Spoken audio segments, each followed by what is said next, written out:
Hello, everybody. Welcome back to the Game Not Game podcast. My name is Green, and with me, as always, is my co-host Zen from his channel, Zen and Cyrene. How you doing, Zen? I'm doing well. How are you doing today? Pretty well, pretty well. Just thinking about poop. It's hard not to think about poop these days because of all the poop stuff that's suddenly okay to sell, you know? I'm talking specifically about poop emojis. Like, you know how it is. Like, just suddenly, like, this year / last year, you can buy poop emoji dolls, poop emoji dog toys. It's in movies. Totally. Yeah, I was going to say, I think that's mostly because of the movie, right? Maybe not. Maybe that's tangential to the issue. No, I've seen the poop emoji dog toys. I've seen them, like, last year, I want to say. No, dog toys? Dog toys. No, dog Yeah, you can toys. dock with the poop. Oh, no. Become the monster. Dock with the poop. Oh, no. I'm thinking about the word dog circa, you know, like 2013. Mm-hmm. On the NLSS show. Me too. Yeah. We already talked about the time warp back to 2013, right? Yeah, we already talked about the time warp back to That's 2013. right. It's a more innocent time. So docking is now a thing. Again, it's it's a thing. See, when that actually becomes popular enough to become an emoji and have its own movie, that's when I know. Docking? That's when I know the end of civilization has come. You know. That's just two eggplants bumping into each other. Yeah, basically. If you have no idea what we're talking about, I don't know how to explain it exactly. So I don't know how to explain it. I'm sure you do. Docking is where you take one dickhead and put it inside the foreskin of another dickhead. Yeah. It's a sexual act. Yeah. And yeah, that's about all I know about it, except yeah. So yeah, if that ever becomes popular, it's the end of civilization. It was pretty popular back in 2013. I'm surprised it's not anymore. There's a lot of mileage to be made out of that. Yeah. I mean, docking has faded, but 69 will be forever, I guess. Apparently. Mm-hmm. Not on Twitch.tv, though. This is a family website. It is okay for the Philippines Air Force. Did you see that? I did see that. That was a really fucking good tweet.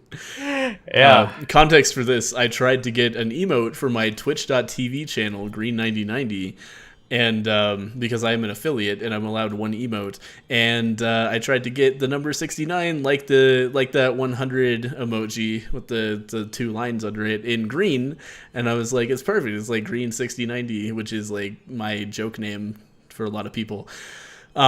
And they were like, oh, that's inappropriate content. And I wrote them back like, excuse me? And I showed them 3 different examples of emotes that are literally the number 69 and no other content. And I was like, you're saying I can't have this? And it took them like a week and a half to get back to me. And then they finally did. And the end result of that was, no, your emote's going to stay banned. So I'm going to fight this. This isn't over. Twitch.tv. I'm going to get a campaign going to get that fucking emote.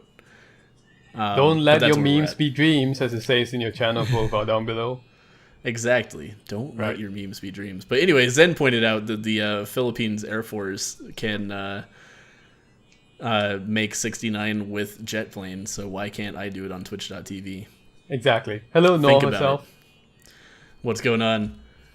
Yeah, so that's this Philippine Air Force just celebrated the 69th anniversary, and they had their fighter jets fly in the formation of the number 69.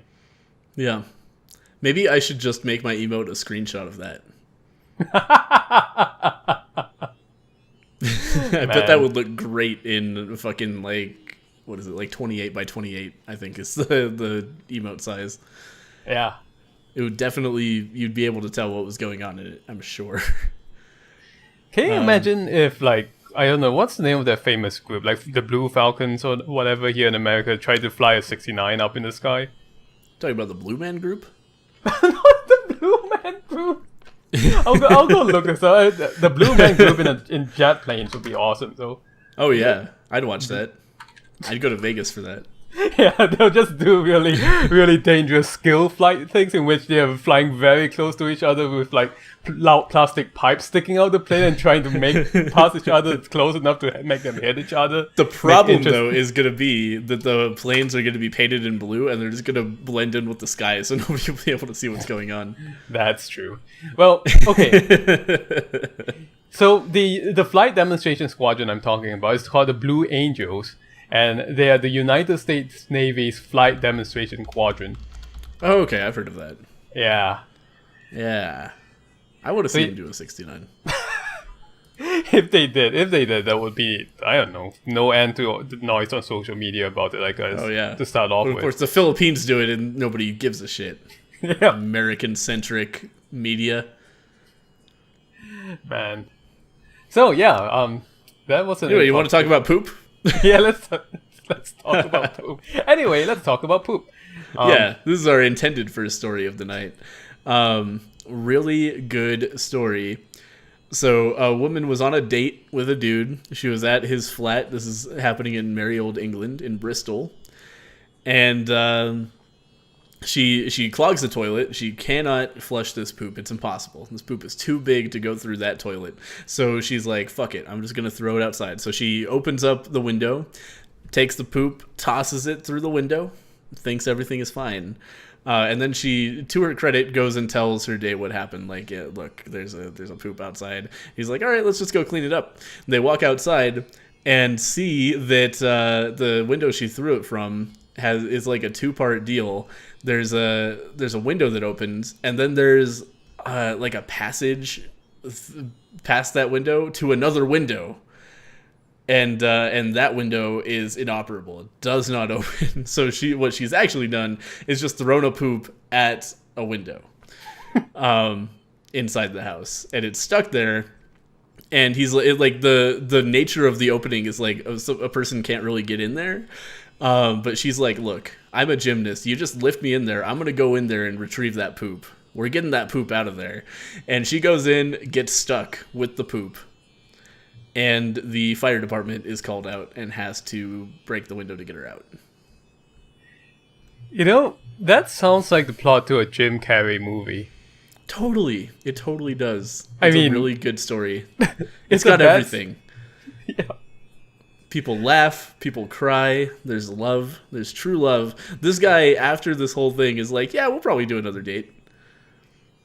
Yeah, I mean, we got on very well, and she's a lovely girl, he says. Yep, to his credit. And honestly, if they can get through that together, and they're still into each other, I think they might be set for a while. That's marriage material right there.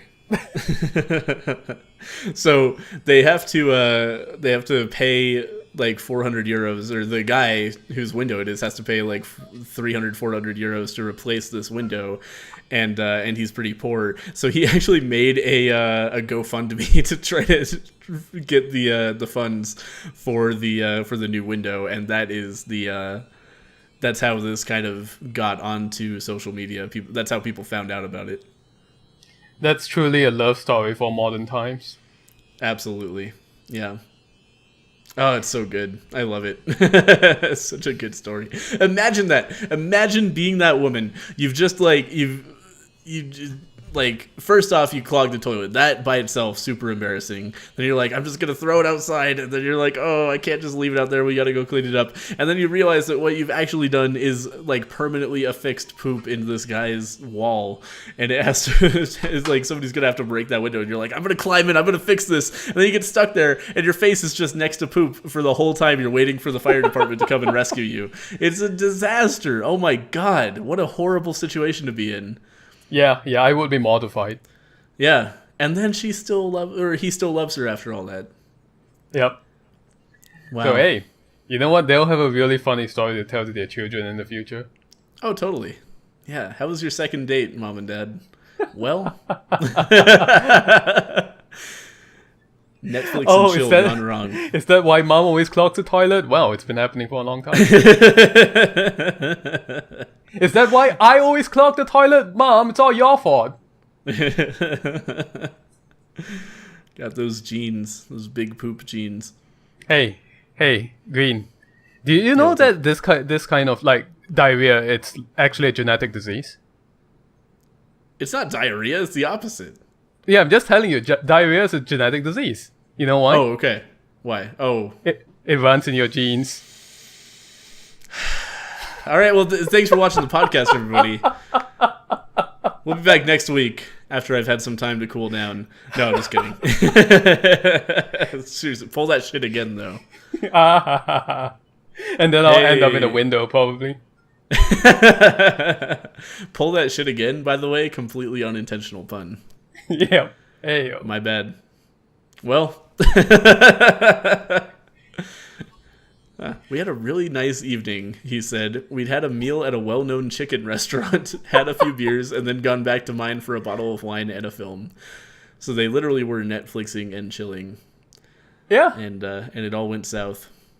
Shouldn't have gone to that well-known chicken restaurant. I want to know which well-known chicken restaurant this is. Yeah, what is this? Was it chicken and waffles? I hope it was chicken and waffles. You know, I hope it was KFC. That's a well-known chicken restaurant. I guess so. Why would he? Yeah, it's kind of weird wording, isn't it? Why did you say well-known chicken restaurant without saying the chicken restaurant? What is this? Yeah, just say I went to a nice restaurant. I don't think they serve beer at KFC. No, but maybe it was a 3-part experience. Maybe they went to KFC, then they went out to a dive bar, had a few beers, and then they went home. Yeah, it could be that. I mean, it would be kind of a strange thing to do for a second date, but yeah. You know what? Why not? Fuck I mean, if both people are into it, I guess. Yeah, totally. I'd do it. I haven't been to KFC in a long time.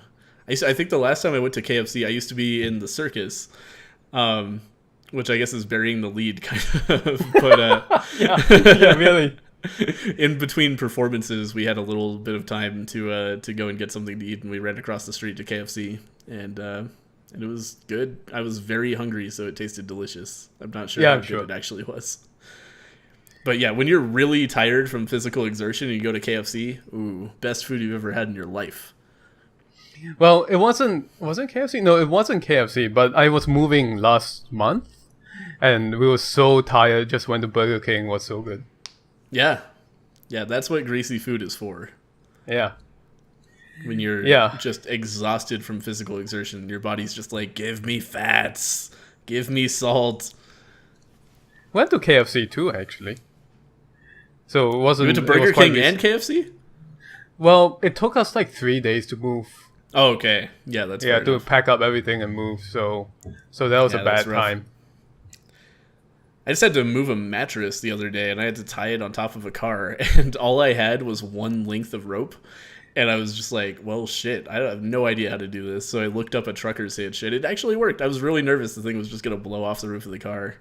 I would be too, especially where you are. Yeah. But luckily, we didn't have to take it on a freeway or anything. It was all side streets, so we got to keep it slow, and I think that saved us. Yeah. That does help, yeah.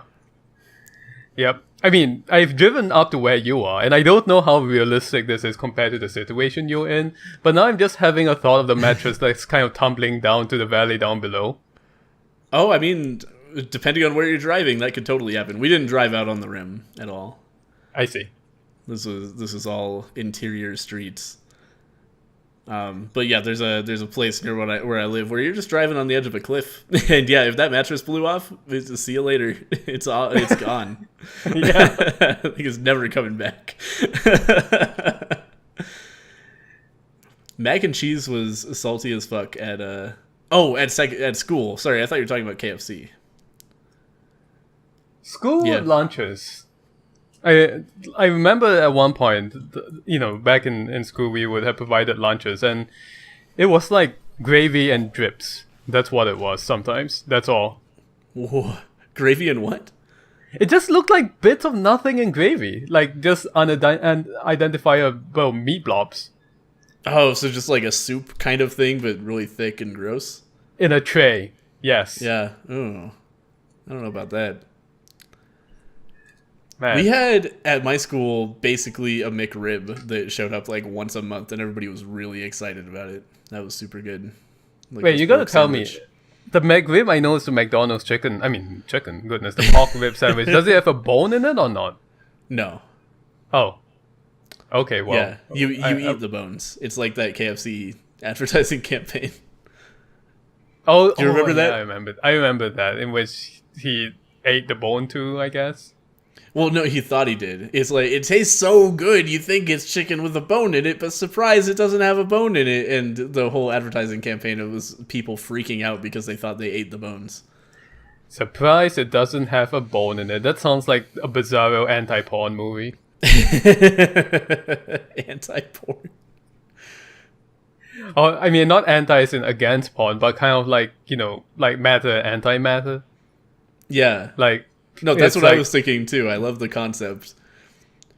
If you face two monitors at each other and play a porn and an anti-porn, then both monitors are annihilated. I was thinking an anti-porn movie would be like this, right? A pizza guy shows up at your door, you pay him and he leaves.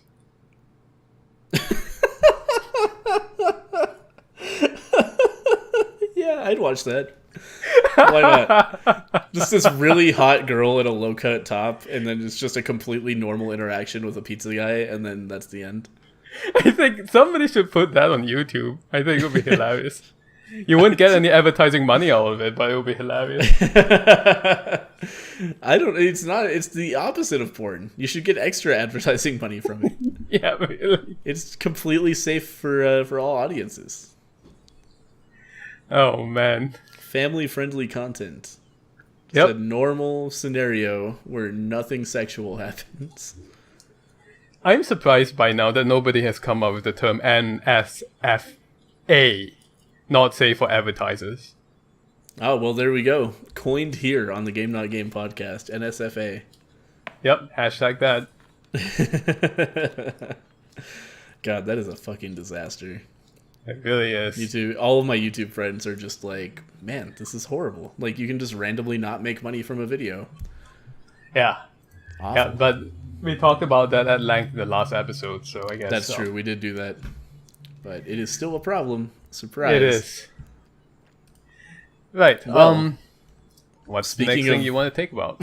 Speaking of horrible technology things, the iPhone is able to be opened by Face ID.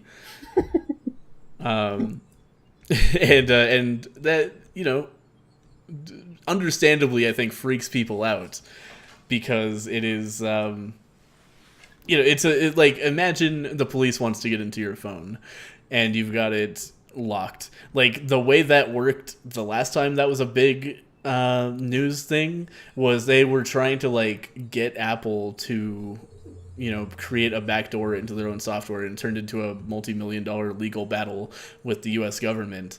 This time around, they've completely bypassed all of that, because if your phone opens by looking at your face, they can just fucking handcuff you to a chair and point your phone at you. Done. They have your password. Yeah. Yep. So there's a new, really ambitious, industry, I guess, in anti-Face ID hacks. Let's call them. They're ski masks. Okay, when you say ambitious, you mean like people who are trying to get into the market as soon as possible, right? Yeah, but also, like, I think the idea here is that you always wear one of these when you're looking at your phone. Right? I don't understand how else it would help you. I kind of think that a lot of people, well, I don't know for sure, but I'm looking at this really quickly, and it seems as though, like, people are just putting it there just so that they can sell more of their masks, What do you mean? Like, I don't, like you said, I don't understand how are you going to do this? Just have it on when you are on your phone? I get the feeling a lot of it is just people, like, slapping iPhone there just so that they can sell more of their masks. Like, masks that they're already selling. Like, some of these just look like ski masks, Well, I don't know. Like, the way they're built is, like, they have these eye things that you can look through. But, like, they're like one-way eye masks. Like, they're really specific things. I guess they might be used for skiing. Yeah. But I've never seen them before this. Yeah, I don't know. But it's very savvy of them to do that, though, because Oh, yeah. somebody's going to buy it. Oh, probably. Yeah, this is your real world hack. It's literally just a thing that goes over your whole face. Or they've got a number of different levels. Like they've got masks that only show your eyes, masks that only cover your eyes, and masks that cover everything but your mouth, and just a full mask. Yep. But Let me have a look at this. I guess the idea is you'd never let your iPhone learn what your face looks like because you're always wearing a mask when you look at it. I think that's what it is. But like, holy shit, what a pain in the ass. Like imagine every time you type in your code for your iPhone, instead you're pulling a mask out of your pocket and putting it over your face and then turning it on. Well, it is one seller who is doing this in China. And I'm going to do a Google translation now live on stream and see if I can get some insight into this. Face mask sleep head cover against face recognition unlock iPhone X. Sleep is not afraid to unlock mask. Thanks, Google. Excellent. What the heck? The event is called Will Breathe. As in, I will breathe. That's what it's called. Tired? Okay. Sleepy? I cover you. Yeah, I don't understand any of this. It has 5 major advantages, which I all cannot read because Google does not translate words in English yet. I mean, not words in English, words in images yet. They will very soon, I'm sure. Oh, yeah, definitely. Yeah, if there's alt text, you can probably translate that. Yep. Well, yeah, I can't get much else out of this except poorly translated Chinese, but I think you're right. That's the general idea. It's just to prevent our future devices from making use of our faces in unprecedented ways. Yeah, this is for if Edward Snowden wants to use a new iPhone. God. I kind of want to bring a ski mask to my classes because the classroom air conditioner is always on. You might get thrown out of your class if you did that, I think. No, I'm just trying to, stop Apple from learning what my face looks like. I'm trying to stop your Apple phone from learning what my face looks like. Teacher. It is a little crazy, though, because, leave them kids alone. Presumably, all of this facial recognition data is just being sent to some central server. I'm sure Apple isn't just, leaving it on your phone. And that's a little wild. Apple has a database of our faces. Wow. Yeah. I'm sure that's true. And then there are some secret Apple employees there. They look at the column of faces and then they go outside. They go to Google's headquarters. Suddenly they have somebody else's face. I'm trying not to spoil. Never mind. You're trying not to spoil what?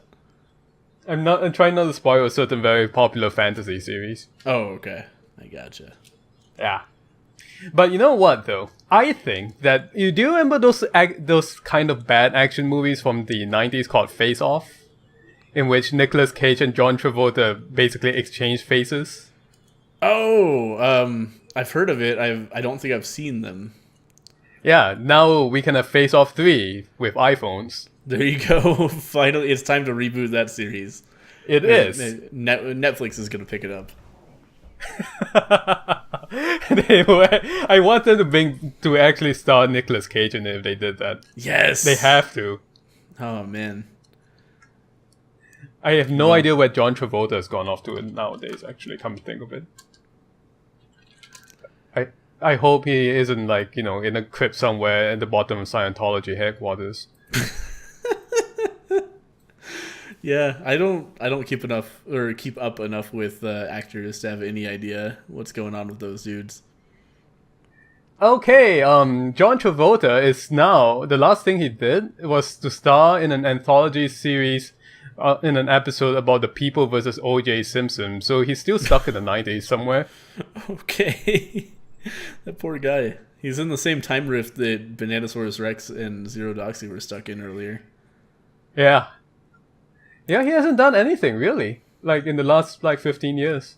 Huh. Wow. I'm surprised. But... too busy, building his faith. He is 63 years old. So, I mean, maybe he's retired. Yeah. Yeah, it's not unreasonable. I'm sure he has plenty of money saved up. I'm sure. Yeah. Well, anyway, speaking of computers learning things about us and our brains, there's there's a thing called State Space, which is a company that's trying to learn how to assess like the neuroscience behind esports abilities, if that makes any sense. They're looking to like break down what kinds of skills are necessary to become a really good esports player, and their idea is to make like a training game, basically like an application where you play it and you do your best at it, and then it assesses your performance and goes, okay, you're really bad at the, like, maybe your left eye's peripheral vision is lacking, and then it will give you training exercises to patch that specific limitation in your gaming ability. And so far, it seems to be in a pretty early stage, but it sounds really interesting to me. Yeah. I mean, now before I go and play Unknown's Battlegrounds, I can go through this training program if it comes out. There you go. Yeah, their idea is to be able to assess not your skill at a particular game, but your overall abilities that apply to all kinds of different esports, be it a MOBA or a first-person shooter or anything. They're focusing mostly on first-person shooters, it seems like, but they want to be able to get to the point where they have this AI just assess your performance and be like, okay, you're bad at situational awareness, you're bad at fine motor control, like all these different neurological bases that apply to pro gaming, and they're marketing it to everybody, but they're hoping that it's going to be used in esports as a way to kind of assess players and help players improve themselves in a way that wasn't possible before. Like, you can play the game a whole ton, but that's different from understanding what your precise weaknesses are. Right, and that's important. Like, not just in esports, just any topic. If you want to learn something and become good at it, it's not just a matter of just grinding away.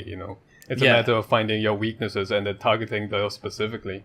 Yeah. So I'm looking forward to this coming out. I want to try it out. It seems really interesting. Yeah, I mean, it's not really for me per se, but that's because I don't have that much interest in competitive games. But I think it's a cool idea. Sure. Yeah, I do like I like me some competitive games. I would love to, see how I can improve my aim in Overwatch, and especially it would be really interesting to me if I could figure out why I'm better at some heroes than others. Like, right. I can aim really well with McCree, not so well with Widowmaker, and I'm not sure why that is, because they're very similar heroes. So it'd be cool if I could get some data on like what affects my ability to shoot people in the head. Right.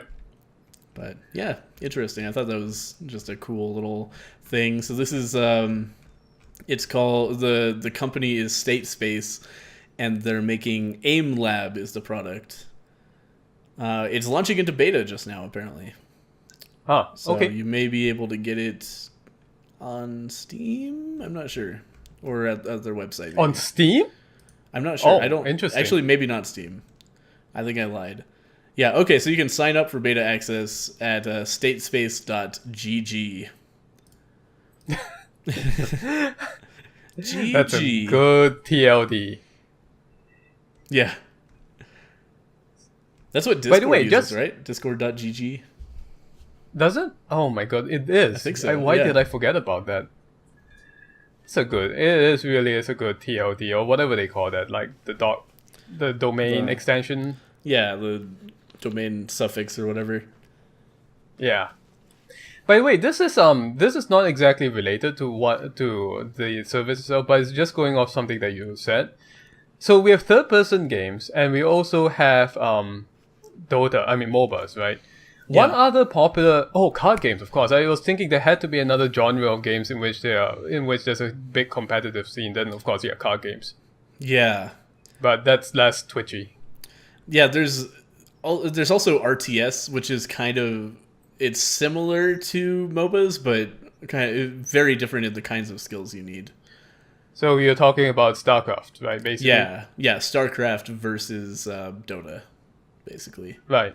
Yeah, and then you got your first-person shooters. And apparently a third-person shooter now in PlayerUnknown's Battlegrounds, which is really weird to me. That's true.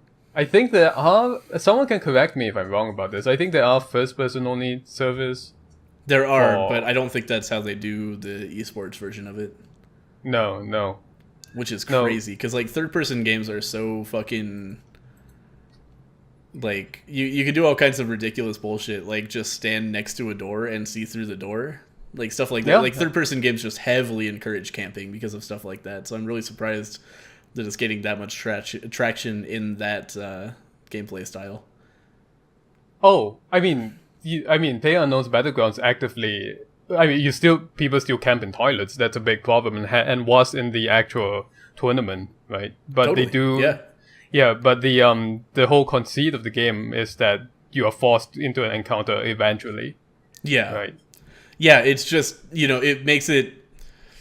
I don't know. It throws the balance of it off, I feel, because you get such a big advantage if you find a good weapon early, and then you're like, all right, I'm sitting in a house and I'm never leaving, and I can see everything around me by looking through the window while I'm not even showing my face. Like, it's just weird. Like, typically in a shooter game, if you're getting information, then you're giving information too, and third-person games break that loop.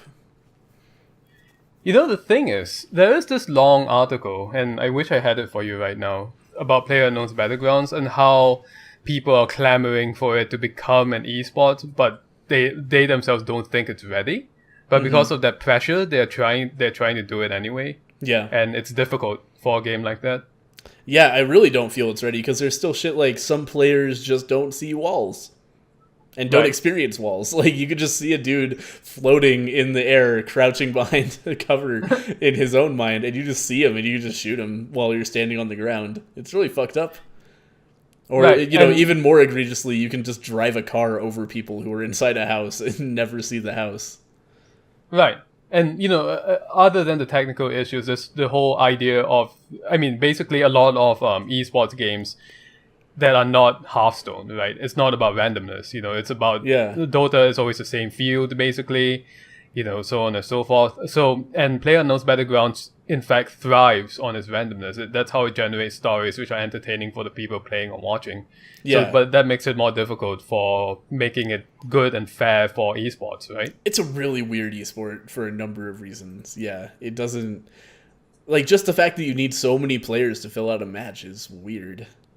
Like, what are you gonna... Apparently they've already done this, but I guess you have to fly out 100 players to play, and they all they all have to go into their like little glass tanks, so they can't get outside information about the game, right? Like, yeah, it's odd. Yeah, like in a Dota match, they've got like the 2 glass cages for 2 teams, and it's like there's 5 computers in each. That's totally doable. With 100-person game of PlayerUnknown's Battlegrounds, that's a whole lot of fucking players to keep an eye on and make sure they're not cheating. Yeah. Well, it's a weird esport. Yeah, it is. And it will take some time for them to iron out the format, but there is a lot of pressure on them to actually make it so I guess they'll keep trying. Yeah, we'll see what happens. And I wouldn't be surprised at all if it's popular just because the game is so fucking popular. People are really into that game. I want to play it at some point. And this is, again, coming from somebody who doesn't usually play these kinds of games. Yeah. I played it once. I feel like if the netcode was better, I would enjoy it. But it feels so random when I shoot. I don't feel like where I'm aiming has a lot to do with whether I hit the guy. Right. And that, like, to me, that's a big turnoff. I want the gunplay to feel a lot more precise before I invest much in a game. But... the fact of the matter is that it's a category maker at this point. Yeah. And just like Dota was. And so we're getting a bunch of knockoffs coming, right? Yeah. Yeah, I'm really looking forward to the high-quality AAA version of PlayerUnknown's Battlegrounds. I think that'll be super fun. Well, Fortnite is making its own version. Yeah, that's right. We'll have to see how that is. Maybe on a future Game Not Game. Yeah, it's standalone, free-to-play. For a second, I just thought I said Green versus Zen. I did not. Yeah. Yeah, but it's coming. It's standalone free to play. Since it's free to play, I'll definitely check it out at least. Totally. Speaking Um, of games of the week, you want to talk about our game of the week? oh, have we come to that time already? We're out of topics. Oh no, we're never out of topics. Oh, we're not. Do you have something? I do. We have a lot of topics we didn't get to. Okay. Yeah, let's talk about nuclear waste for a moment. All right. And I'm in.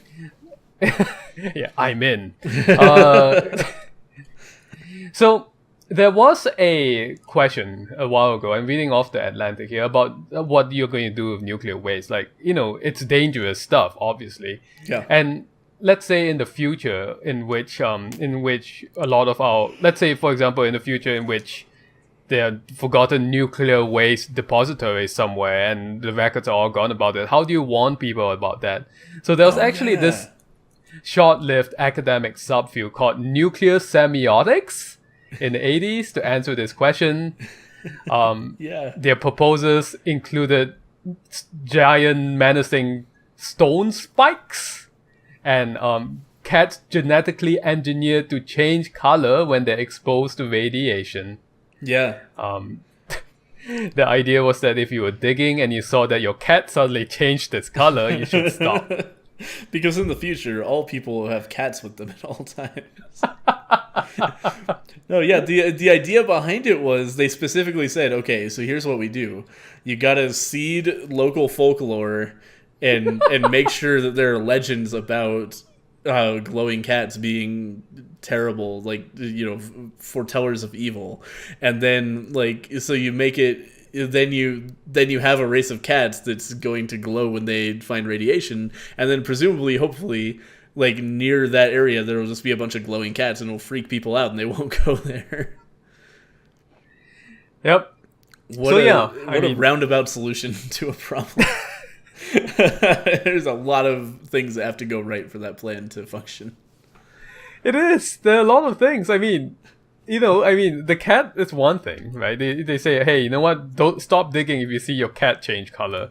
Yeah. It could go the other way and say, kill all cats that change color. I don't know why, just kill them. They're evil. Yeah. And then that's the end of that plan. Yeah. Or, okay, if there's a place with a lot of radiation, then all the glowing cats are probably just going to die out, right? Because they're irradiated. Yeah.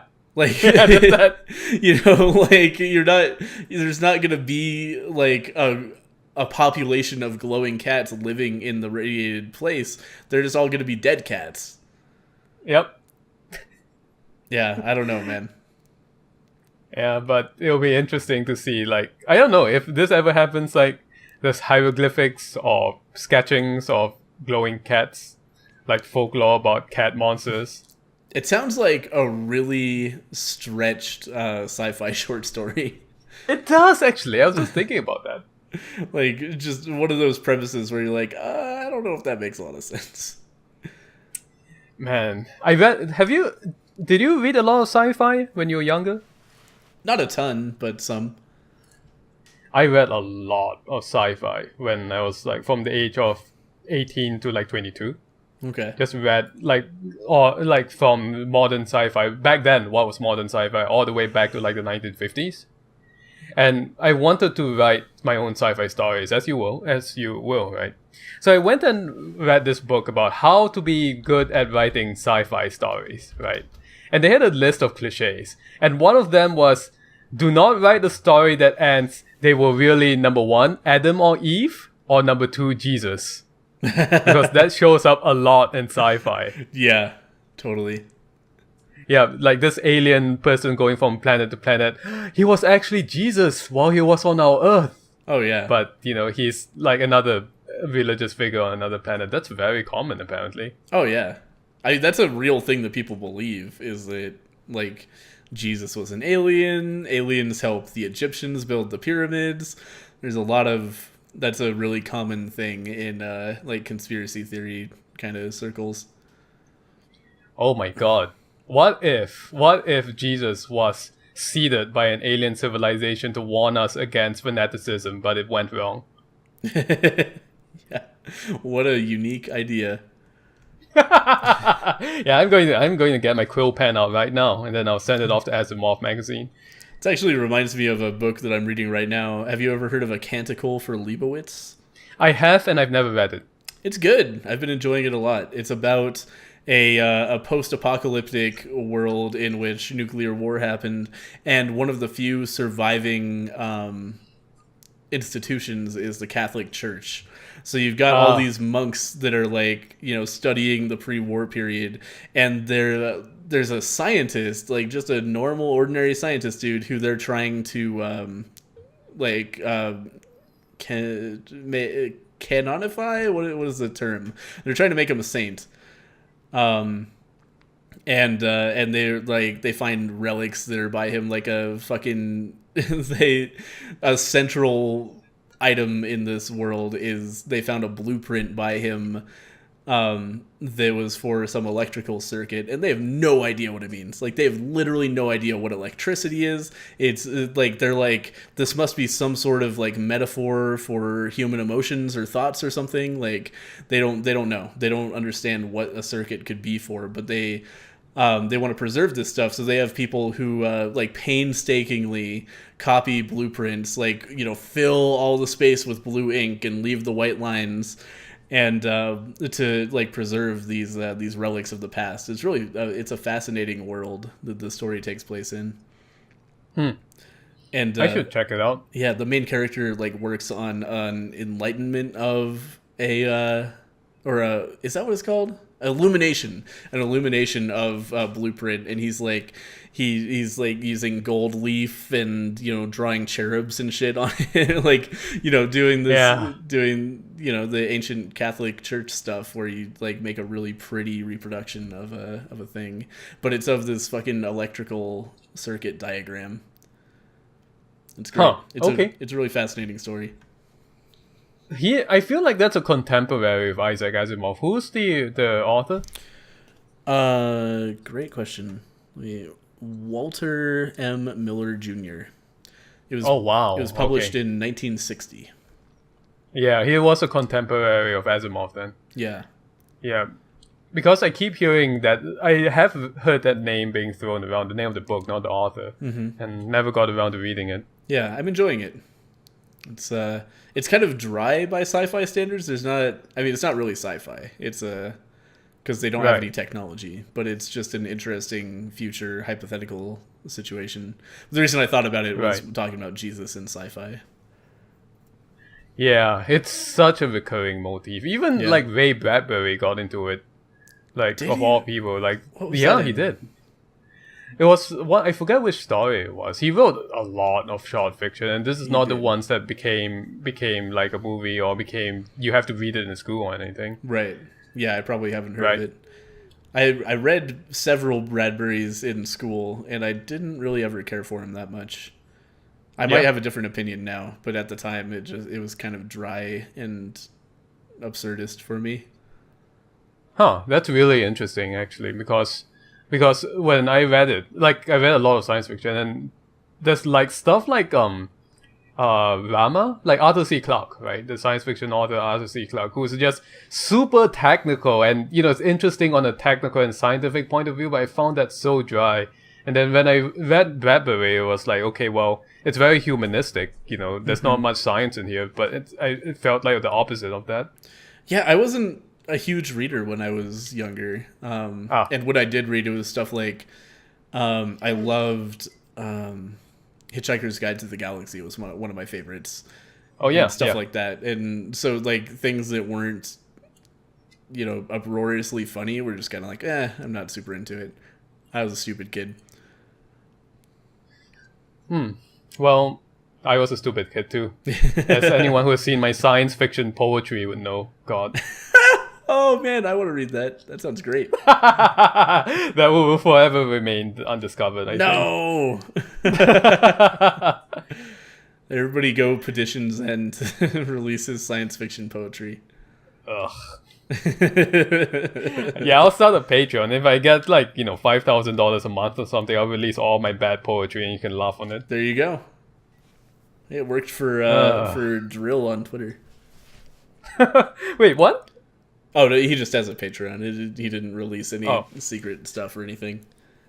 Oh shit! I'm sure his Patreon is doing well. Probably. I haven't actually looked into it. I just remember when he released it, and I was like, weird. Okay, sure. He says on Patreon. You know how like on Patreon you have a like I'm creating X. He's just he's creating hell. That's his thing. Does anybody know who Drew actually is? I have no idea. I don't think it's a known thing. It's just this weird internet person, which is fine, and I like it, but it just I guess no one's ever discovered that, and I think I like it better that way. Me too. It's probably Banksy. You think so? No. I do not think so. He's the Banksy of tweets. He really is. No, it's probably just some dude who works at a bank or something. Just an ordinary guy. Like, if Drew was just really super respectable, I don't know, like priest or college professor or something, I think that would be even better. I would believe he was a college professor. I can see that. He teaches, like, women's studies or something. No, what would be the funniest thing is that if he was actually a Republican senator. It's Ted Cruz. It's Ted Cruz's drill. The deepest lore. The deepest lore. Oh, man. Zodiac killer to senator to Twitter personality. Yeah. He's a senator, right? If you know... Not a congressman? That makes sense. Yeah, he's a senator. Yeah, that's what I thought. I don't know for how long, but he is still a senator. He's fine. Nobody gives a shit about porn. Oh, man. Besides, it was just his intern, wink wink. It was a staffing issue. That's why he called it a staffing issue. Is it full staff, half staff? How about his flagpole? Okay, never mind. Pretty sure we were at full mast there. Yeah.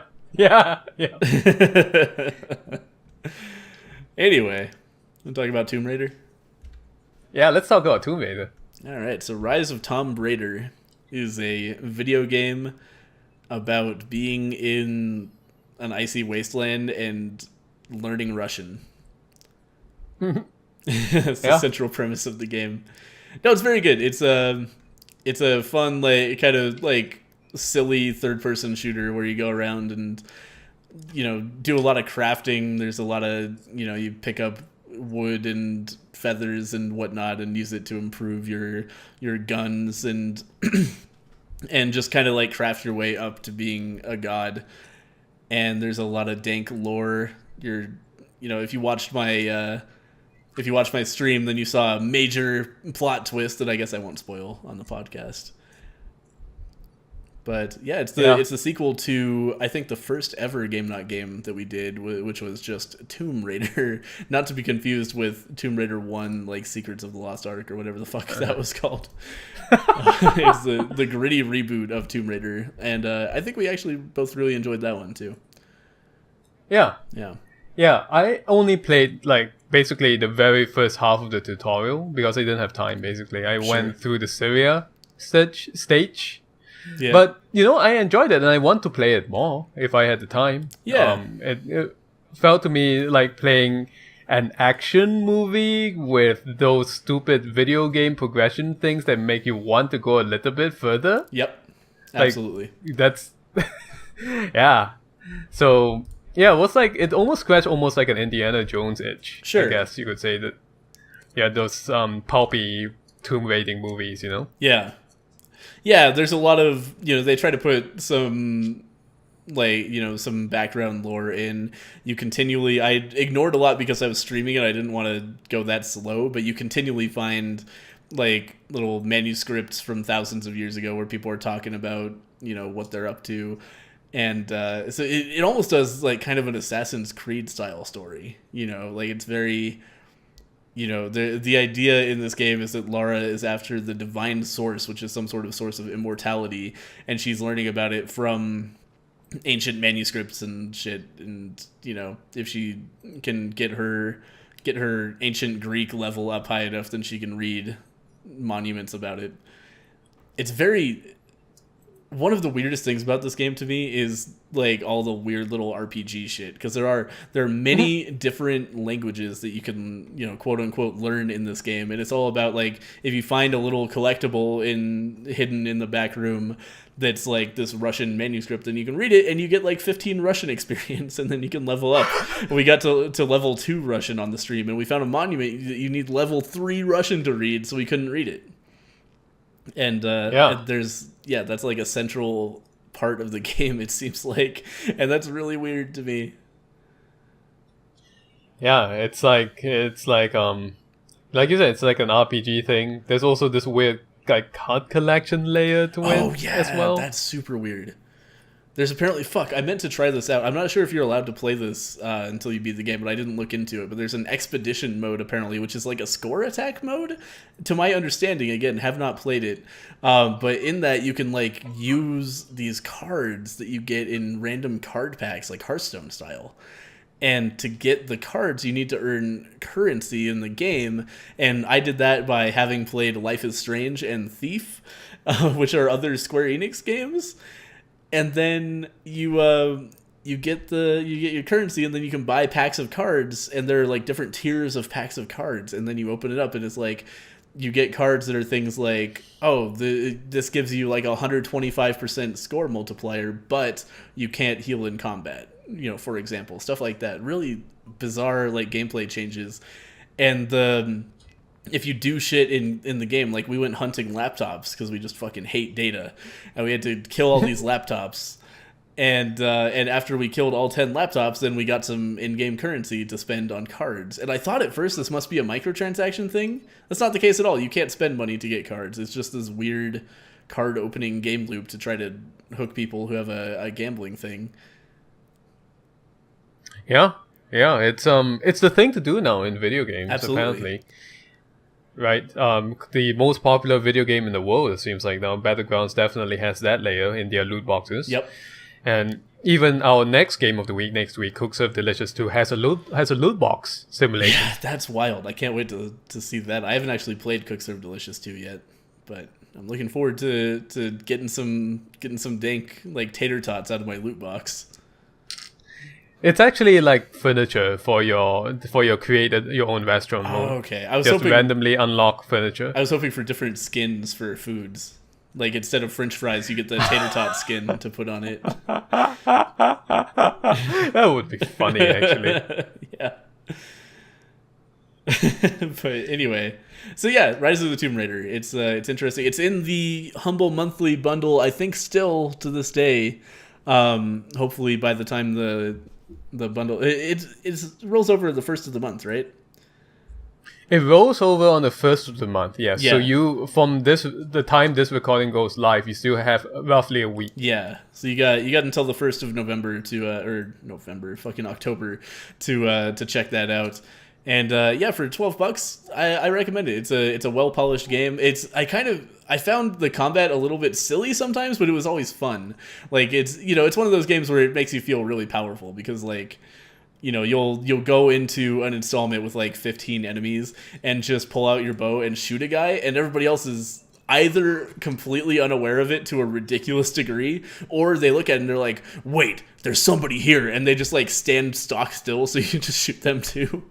So like the enemies are not very attentive or anything. I wouldn't say it's a very challenging game, but it's just, it's fun. You wander around and you kill stuff, you learn Russian, and everything is very pretty. It's a very nice looking game, and it's got, a pretty reasonable story. I wouldn't say it's like my favorite ever third person shooter or everything, but I think it's a really solid one. I recommend checking out this Humble Monthly bundle. Yeah. Yeah. I mean, I tend to agree. It's, to me, I have to say, you played on the hardest difficulty, right?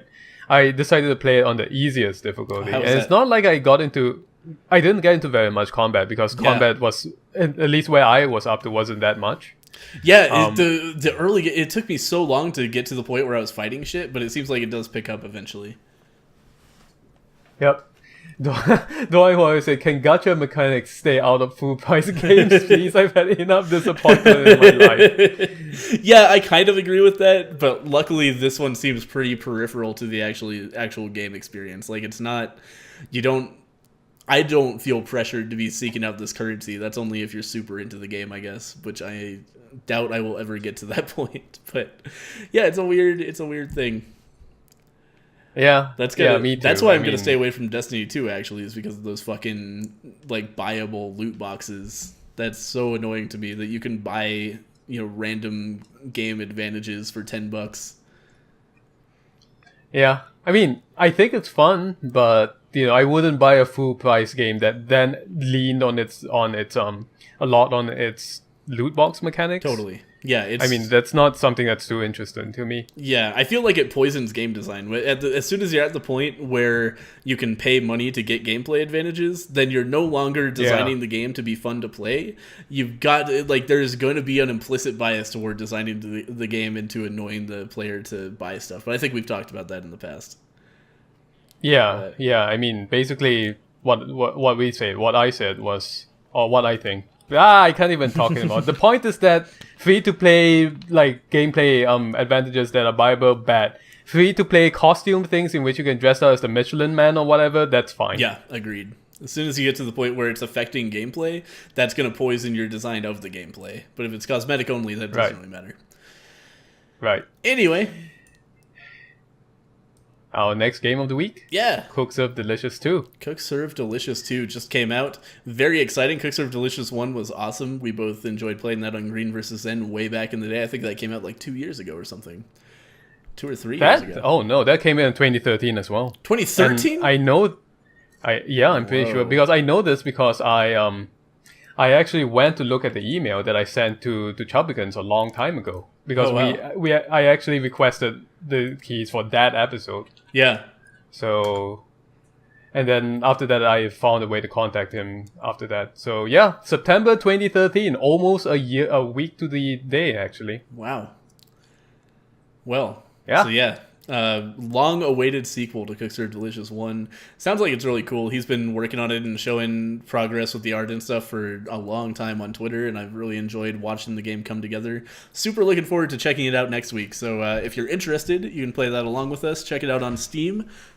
And we'll see you next week with that and whatever other crazy news stories we can dig up. Yep.